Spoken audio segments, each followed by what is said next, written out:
Baik para penonton, Anda tahu ini adalah kayu.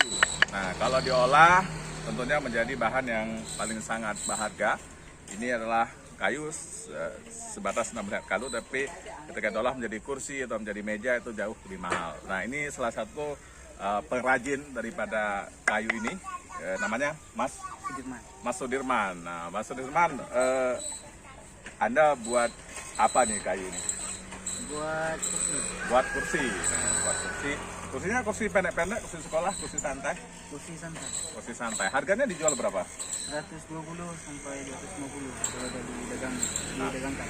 Ini harganya kalau kita jual cuma 5.000 perak, mungkin susah untuk orang beli, tapi sudah dirangkai menjadi kursi ini bisa menjual pada harga 120 sampai dengan 250 tergantung bentuk dan juga jenis kursi yang diproduksi oleh Bung Sudirman ini. Bung Sudirman, per hari itu biasanya bisa memproduksi berapa kursi? 25 sampai 30. 25 kursi sampai dengan 30 kursi ya. Dikalikan saja sendiri jika harganya 120.000. Wah, banyak sekali dapat uangnya Bang Sudirman ini. Kalau di tengah-tengah pandemi ini laku keras? Ini stok kursi tidak ada, saya lihat. Sama seperti biasa. Sama seperti biasa. Ya, normal.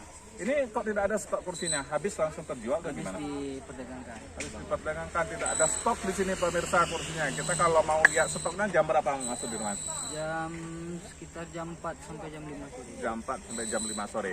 Nah, jika para pemirsa dimanapun berada, jika ingin pesan kursi, jangan lupa alamatnya di mana Mas Sudirman? Di Jalan Letnan Mubin. Jalan Letnan Mubin, itu Desa Gampa, Kecamatan Jampalawan, Kabupaten Aceh Barat. Itu banyak kursi-kursi yang dibuat hasil karya Mas Sudirman. Mungkin Anda juga salah satu pembeli kursi Mas Sudirman.